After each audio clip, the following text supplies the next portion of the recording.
తెలంగాణలో యూరియా కోసం బారులు తీరిన రైతులు కీలక హామీ ఇచ్చిన మంత్రి పొన్నం ప్రభాకర్.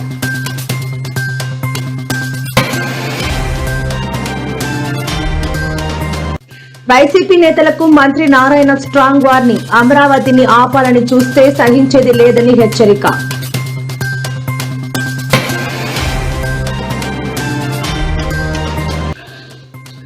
సచివాలయ ముట్టడికి బీజేపీ యత్నం, తీవ్ర ఉద్రిక్తత, పలువురు కార్పొరేటర్లు అరెస్ట్.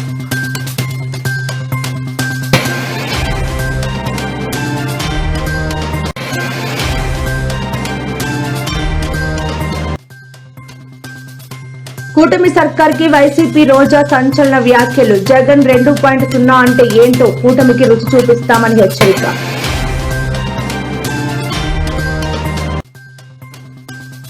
తెలంగాణలో మరో 2 రోజుల పాటు వానలు కురిసే అవకాశం వెల్లడించిన వాతావరణ శాఖ అధికారులు.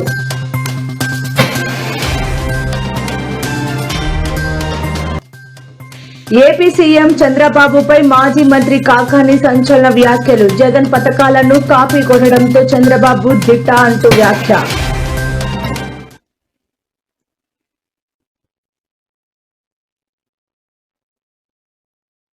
రాష్ట్ర వ్యాప్తంగా విస్తారంగా వర్షాలు కురుస్తుండటంతో అన్నదాతలు పొలం పనుల్లో నిమగ్నమయ్యారు. ఈ క్రమంలోనే రైతులంతా యూరియా కోసం ప్రాథమిక వ్యవసాయ పరపతి కేంద్రాల వద్ద క్యూ లైన్ లో బారులు తీరుతున్నారు. అయితే అక్కన్నపేట విశాల పరపతి సహకార సంఘం ఎదుట యూరియా కోసం క్యూ కట్టిన రైతులతో పొన్నం మాట్లాడి వారికి కీలక హామీ ఇచ్చారు. రాష్ట్రంలో ఎరువులకు ఇబ్బందులు తలెత్తకుండా ప్రభుత్వం అన్ని చర్యలు తీసుకుంటున్నదని అన్నారు. కానీ ఆ విషయం కేంద్ర ప్రభుత్వం చేతిలో ఉందని కామెంట్ చేశారు. మరో 4-5 రోజుల్లో రాష్ట్రానికి పూర్తి స్థాయిలో యూరియా స్టాక్ రాబోతోందని, రాష్ట్రంలో చివరి రైతుకు కూడా పంపిణీ చేస్తామని మంత్రి పొన్నం ప్రభాకర్ హామీ ఇచ్చారు. నిన్న కూడా బాగా పెద్ద లొల్లి పెట్టినాం. ఢిల్లీలో రోజు లొల్లి అవుతుంది, ప్రాబ్లం ఉంది. నేను మళ్ళీ చెప్తున్నా, ఎరువులు రాష్ట్ర ప్రభుత్వాలు తయారు చేయవు. ఎలక్ట్రిసిటీ లేకపోతే విత్తనాలు లేకపోతే రాష్ట్ర ప్రభుత్వం, ఎరువులు కేంద్రము. కావచ్చుకొని చేస్తుర్రా, ప్రజలను ఇబ్బంది పెట్టాలని చేస్తున్నా నాకు తెలియదు, కానీ ప్రజలు ఇబ్బంది పడుతున్నారు. నేను వాళ్ళ పట్ల నాకు పూర్తిగా గౌరవం ఉంది. దయచేసి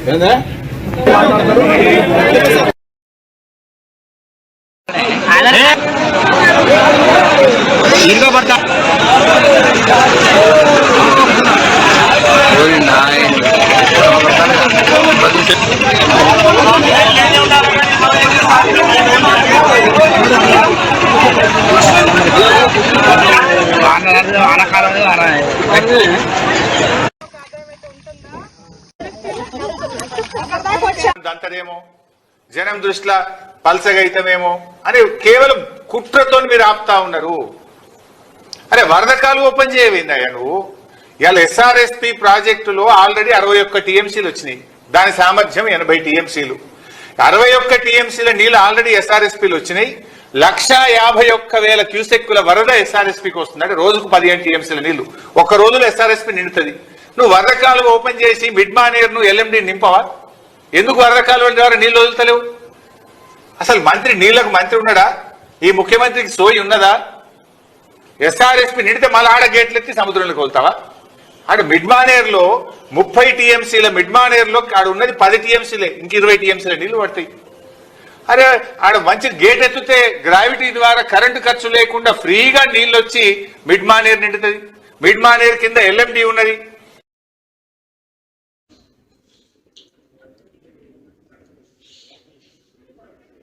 అమరావతిని ఆపాలని చూస్తే ప్రజలే చీకొడతారని వైసీపీ నేతలకు మంత్రి నారాయణ స్ట్రాంగ్ వార్నింగ్ ఇచ్చారు. రాజధాని నిర్మాణ సమయంలో వర్షాలు వచ్చినా ఇబ్బంది లేకుండా ముందస్తు జాగ్రత్తలు తీసుకోవాలని అధికారులను ఆదేశించామని ఆయన తెలిపారు. రాజధానిలో నీరు కొండ వద్ద కొండవీటి వాగును నారాయణ పరిశీలించారు. ఈ సందర్భంగా మంత్రి నారాయణ మాట్లాడుతూ కొండవీటి వాగు వద్ద సమస్య ఏంటో తెలుసుకోకుండా కావాలని కొంతమంది దుష్ప్రచారం చేశారని మండిపడ్డారు. నిజాలు తెలుసుకోకుండా పనిగట్టుకుని దుష్ప్రచారం చేయటం సరికాదన్నారు. ముందు జాగ్రత్తగా అధికారులు అది తీసుండాలి, అది జరగలేదు. అందువల్ల యాక్చువల్గా ఈ చిన్న ఇబ్బంది వచ్చింది. అంతేగాని అమరావతి మునిగిపోద్ది, అది పోద్ది, ఇది పోద్ది అని అప్రచారం చేయటం తప్పు. ఏదైనా ఉంటే రండి, వచ్చి చూడండి అసలు ఏంది.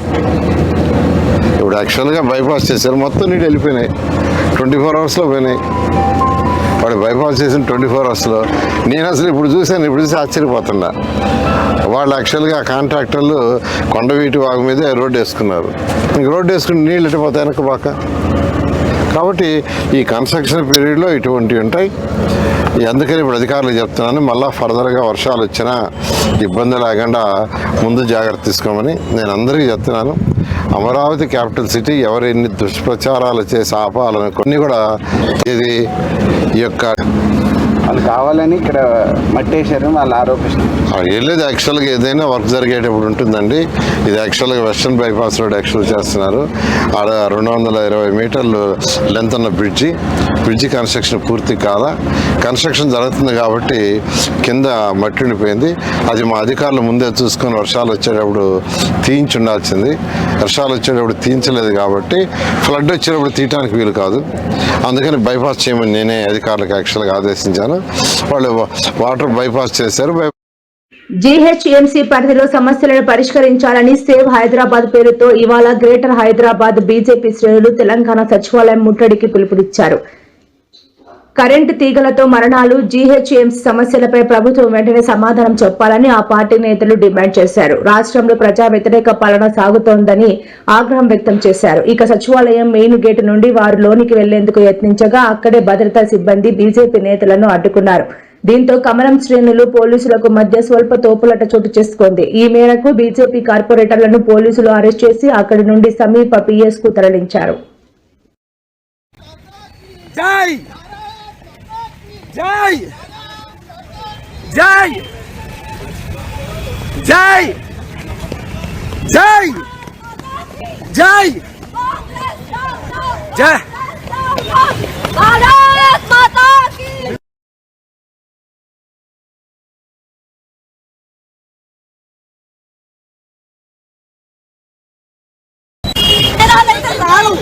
మేము ఇక్కడికి వచ్చి ధర్నా చేస్తామంటే మాత్రం ముందస్తు ఇంత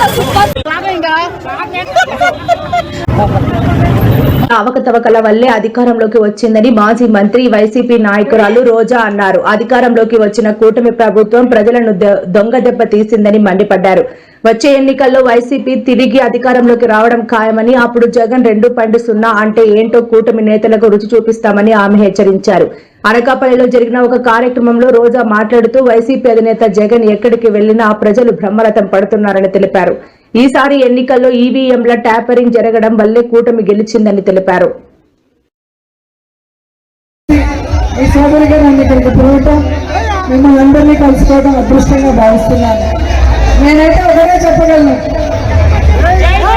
లాస్ట్ ఎన్నికల్లో మనం కొంచెం ఏమారు ప్రజలు మన పక్కన ఉన్నారు కాబట్టి మనం భయపడిన అవసరం లేదు అనుకున్నాం. కానీ కూటమి ప్రభుత్వం దొంగ దెబ్బ తీసింది.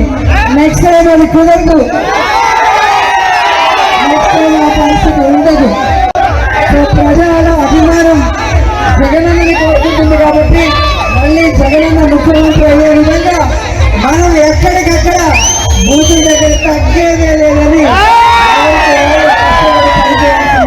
అవసరం ఎంత ఉంది. అండ్ ప్రతిపక్షాలు కూడా గుర్తుపెట్టుకోవాల్సింది ఒక్కటే, ఇప్పుడు మీరిచ్చిన వాగ్దానాలు నెరవేర్చకుండా కేవలం రెడ్ బుక్ రాజ్యాంగం అంటూ ప్రజల్ని, కార్యకర్తల్ని, నాయకుల్ని ఇబ్బంది పెడితే జగన్ 2.0 సో మేము ప్రతి కుటుంబంలో ఒక బిడ్డలాగా పనిచేస్తాం. కులం చూడలేదు, మతం చూడలేదు, పార్టీ చూడలేదు. కానీ ఇప్పుడున్న పరిస్థితులు వేరేగా ఉన్నాయి. ఈ ఊర్లోకి అడుగు పెట్టాలంటేనే మీరు చూశారు ఎన్ని అడ్డంకులు పెట్టి రామీకుల్లో చేయాలన్న ప్రయత్నం చేశారు. కానీ ప్రజలు ప్రేమతో, అభిమానంతో స్వాగతం పలికించే దూరం మమ్మల్ని తీసుకొచ్చారు.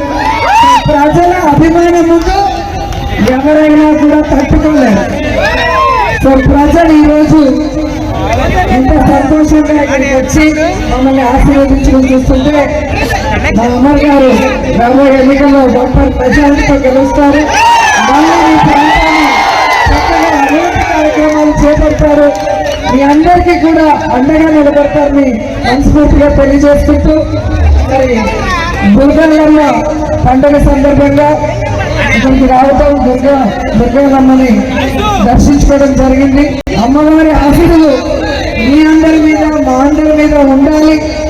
ఎప్పుడూ కూడా దుష్ట శిక్షణ శిష్ట రక్షణ చేయాలని అమ్మని కోరుకుంటూ ఏపీలో వైఎస్ఆర్సీపీ నాయకుల విషయంలో కూటమి ప్రభుత్వం కక్షపూరితంగా వ్యవహరిస్తోందని ఆరోపించారు. మాజీ మంత్రి పెద్దిరెడ్డి రామచంద్రారెడ్డి, వైఎస్ఆర్సీపీ ఎమ్మెల్యే పెద్దిరెడ్డి రామచంద్రారెడ్డి ఈ రోజు రాజమండ్రి సెంట్రల్ జైల్లో ఉన్న ఆయన కుమారుడు ఎంపీ మిథున్ రెడ్డిని కలిశారు. అనంతరం పెద్దిరెడ్డి మీడియాతో మాట్లాడుతూ వైఎస్ఆర్సీపీ నాయకుల విషయంలో కూటమి ప్రభుత్వం కక్షపూరితంగా వ్యవహరిస్తోంది. గతంలో జైలు వద్ద పోలీసుల ఆంక్షలు ఏ విధంగా ఉండేవో ఇప్పుడు ఎలా ఉన్నాయో స్పష్టంగా కనబడుతోంది. ప్రభుత్వం ఈ రకంగా వ్యవహరించడం సరికాదు అన్నారు పెద్దిరెడ్డి. ఈ రాష్ట్రంలో చంద్రబాబు నాయుడు ఆధ్వర్యంలో నడిచే ప్రభుత్వం ఎంత కక్ష సాధింపుకు దిగజారిందో ప్రత్యక్షంగా మీరందరూ మీడియా వారు మీరే చూడొచ్చు. గతంలో నేను వచ్చేప్పుడు మీడియా పాయింట్ ఎక్కడున్నది, ఈరోజు మీడియా పాయింట్ ఎక్కడుంది, ఈ బ్యారికేడ్స్ అన్నీ గతంలో ఉన్నాయా లేదా, ఇవి చూస్తేనే అర్థమవుతుంది ఎంత కక్ష సాధింపుగా వ్యవహారం చేస్తూ ఉంది ఈ ప్రభుత్వం అని చెప్పి. తప్పనిసరిగా ఇంత కక్షపూరితంగా వ్యవహారం చేసే చంద్రబాబు నాయుడు ఈ రాష్ట్రంలో రాష్ట్ర ప్రజలకు అందరికీ కూడా తెలిసే విధంగా నేను తెలియజేస్తా ఉన్నాను. చంద్రబాబు నాయుడు అధికారంలో ఉండి ఈ విధంగా వ్యవహారం చేస్తే గతంలో ఆయన అరెస్ట్ అయినప్పుడు కానీ ఆ తర్వాత కానీ ఆయనకు ఏ విధంగా ఇక్కడ ఇదే జైల్లో మర్యాదలు జరిగాయి, ఈరోజు ఏ విధంగా ఇంత కక్షపూని వ్యవహారం చేస్తూ ఉన్నారు. జైలు సిబ్బంది కానీ బయట పోలీసులు కానీ అందరూ కూడా చాలా కక్షపూరితంగా వ్యవహారం చేస్తూ ఉన్నారు.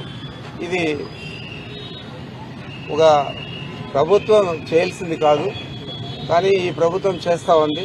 దీనికి తప్పనిసరిగా ప్రతిఫలం తీర్చుకోక తప్పదని చెప్పి తెలియజేస్తా ఉన్నాను.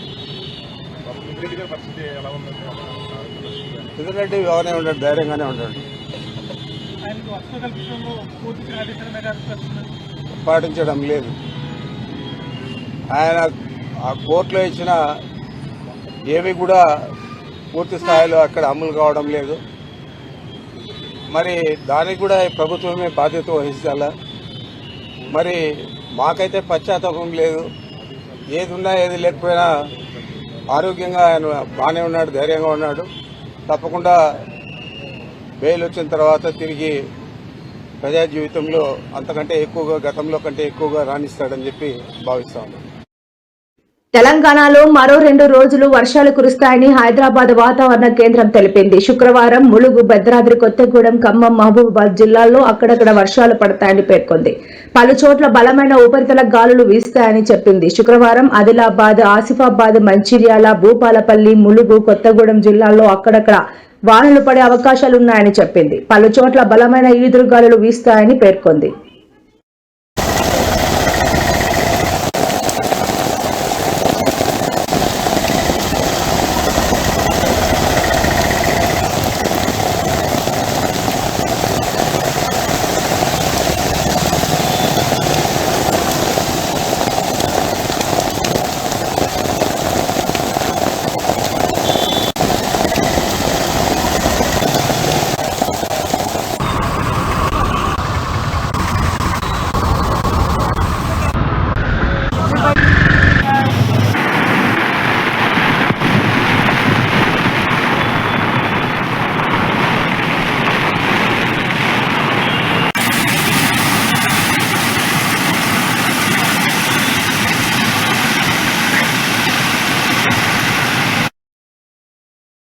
కాంగ్రెస్ అంటే కరెంట్, కరెంట్ అంటే కాంగ్రెస్ అన్నారు డిప్యూటీ సీఎం బట్టి విక్రమార్క. 320 మందికి ఇవాళ నియామక పత్రాలు అందజేశారు. మంత్రి కోమటిరెడ్డి వెంకటరెడ్డితో పాటు మిర్యాలగూడ ఎమ్మెల్యే బత్తుల లక్ష్మారెడ్డి చేతుల మీదుగా యాద్రి థర్మల్ విద్యుత్ ప్రాజెక్టుకి భూములు ఇచ్చిన వారికి ఉద్యోగ నియామక పత్రాలను తాజాగా ప్రజాభవన్ లో అందజేశారు. ఈ సందర్భంగా బట్టి మాట్లాడుతూ 2013లో భూసేకరణ లాంటి గొప్ప చట్టం తీసుకొచ్చారు. ఆనాడు భూములు ఇచ్చింది ఇందిరమ్మే అని గుర్తుకు చేశారు. ఆ చట్టం వల్లే ఇప్పుడు మీకు న్యాయం చేస్తున్నామని తెలిపారు. యాదాద్రి థర్మల్ విద్యుత్ ప్రాజెక్టుకి భూములు ఇచ్చిన రైతులకు ఉద్యోగాలు కల్పించినట్టు డిప్యూటీ సీఎం బట్టి విక్రమార్క తెలిపారు. కాంగ్రెస్ వస్తే కరెంట్ ఉండదు అని బాగా ప్రచారం చేశారు. బహుశా ప్రచారం చేసినటువంటి వాళ్ళకి ఉన్నది లేనట్టు, లేనిది ఉన్నట్టు భ్రమలు కల్పించి ప్రజల్లో బతకడం బాగా అలవాటైనటువంటి రాజకీయ పార్టీల నాయకులు. వాస్తవంగా కాంగ్రెస్ అంటేనే కరెంటు, కరెంట్ అంటేనే కాంగ్రెస్.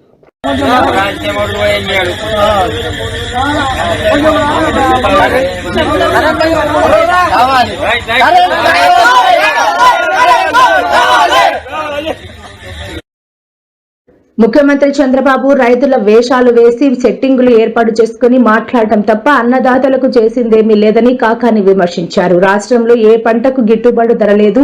అతివృష్టి అనావృష్టితో రైతులు నష్టపోతే కనీసం సమీక్షలు నిర్వహించిన పాపాన పోలేదు. ఇది రైతుల గురించి ఆలోచించని దుర్మార్గమైన ప్రభుత్వమని అన్నారు. నేటి కూటమి ప్రభుత్వంలో నేతలు దోచుకోవడానికే ప్రాధాన్యత ఇస్తున్నారని ఆయన ఆరోపించారు. ఇతరుల పథకాలను కాపీ కొట్టడం మినహా చంద్రబాబుకు కొత్తగా ఆలోచించడం తెలియదని కాకాని ఎద్దేవా చేశారు. కూటమి ప్రభుత్వం అధికారంలోకి వచ్చాక వ్యవసాయ రంగాన్ని పూర్తిగా గాలికి వదిలేసిందని విమర్శించారు. రైతు భరోసా అంతకు ముందు ఉన్నటువంటి పథకానికి అంటే చంద్రబాబు నాయుడికి ఎప్పుడు కూడా ఒక్కటే గుర్తుంచుకోండి, కొత్త పథకాల ఆలోచన రావు, కాపీ కొట్టడం తప్ప. మన దగ్గర జగన్మోహన్ రెడ్డి గారి పథకాలని కాపీ కొట్టాడు, పక్కన కర్ణాటక తెలంగాణలో ఉన్నటువంటి వాళ్ళు ఏదన్నా ఇచ్చినటువంటి పథకాలను కాపీ కొట్టాడు. మొత్తం మీద ప్రజలను మోసం చేయాలనే ఆలోచనతో అన్ని అనౌన్స్ చేశాడు, ప్రకటించాడు. అధికారంలోకి వచ్చిన తర్వాత అన్ని కన్వీనియంట్ గా మర్చిపోయి అదేమన్నా అంటే సూపర్ 6 సూపర్ హిట్ చెప్పుకోవడానికైనా సిగ్గుండాల, మాట్లాడడానికైనా కొంత ఆలోచన ఉండాలి. ఒరే మన ముఖాన ఏదన్నా ప్రజలు నవ్వుతారేమో మన ముఖం చూసి ఇటువంటి మాటలు మాట్లాడితే మనం ముఖ్యమంత్రి స్థాయిలో చేయలేకపోయినా కూడా చెప్పుకోకుండా అన్ని చేసేసానని చెప్పుకునేటువంటి నిస్సిగ్గుగా ఎక్కడా కూడా భయపడకుండా కన్ను ఆర్పకుండా అబద్ధం చెప్పడం, మామూలుగా కూడా కాదు, అంతే కాన్ఫిడెంట్ గా. అంటే జనాలు అయ్యో ఇచ్చాడా అని ప్రజలకి అనుమానం కలిగేటువంటి పరిస్థితి ఏర్పడుతుంది. వైఎస్ జగన్మోహన్ రెడ్డి గారిది అని చెప్పి ఈ రాష్ట్రానికి రైతుల గురించి ఆలోచన చేసేటువంటి ముఖ్యమంత్రి ఉన్నాడా? అసలు వ్యవసాయ శాఖ మంత్రి ఉన్నాడా? ఒక శాఖను నిర్వహిస్తున్నాడా? అసలు ఈ రాష్ట్రంలో వ్యవసాయ శాఖ అనేటువంటిది పనిచేస్తుందా ఈ ప్రభుత్వంలో? ఇవన్నీ కూడా ప్రజలకి రైతులకి ప్రధానంగా వచ్చేటువంటి అనేక అనుమానాలు. హైదరాబాద్ పరిధిలోని ఆరంఘర్ ఫ్లై ఓవర్ పై అర్ధరాత్రి కొంతమంది యువకులు స్కూటీలపై ప్రమాదకరంగా స్టంట్లు చేస్తూ ఇతర వాహనదారులకు ఇబ్బందులకు గురి చేసిన విషయం తెలిసిందే. ఓవైపు ప్రమాదకరంగా విన్యాసాలు చేయడమే కాకుండా మరోవైపు రీల్స్ వీడియోలు తీసుకుంటూ యువకులు హంగామా చేశారు. ఈ నెల 7వ తేదీన ఈ ఘటన జరిగింది. ఇందుకు సంబంధించిన వీడియోలు సోషల్ మీడియాలో వైరల్ గా మారడంతో నెటిజన్లు హైదరాబాద్ పోలీసులకు ఎక్స్ వేదికగా ఫిర్యాదులు చేశారు. తాజాగా ఆకతాయిలు పోలీసుల చేతికి చిక్కారు. స్టంట్స్ చేసిన 3 మైనర్లతో పాటు మరో 3కి బహదూర్ పూరా పోలీసులు కౌన్సిలింగ్ ఇచ్చారు.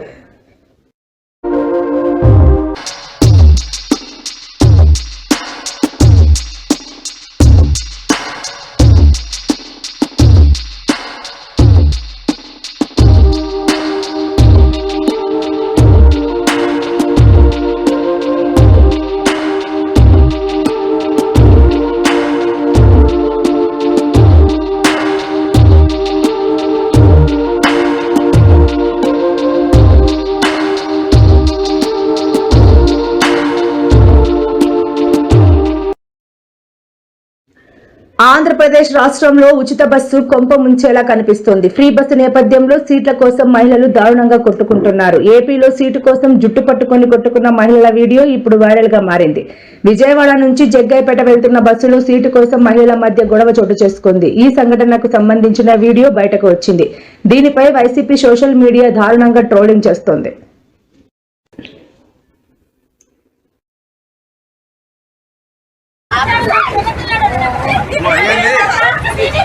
అడుగుతుంది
ఇటువంటి మరెన్నో వీడియోల కోసం మా ఛానల్ ని సబ్స్క్రైబ్ చేసుకోండి. పక్కనే ఉన్న బెల్ ఐకాన్ ని క్లిక్ చేసి యాక్టివేట్ చేసుకోండి.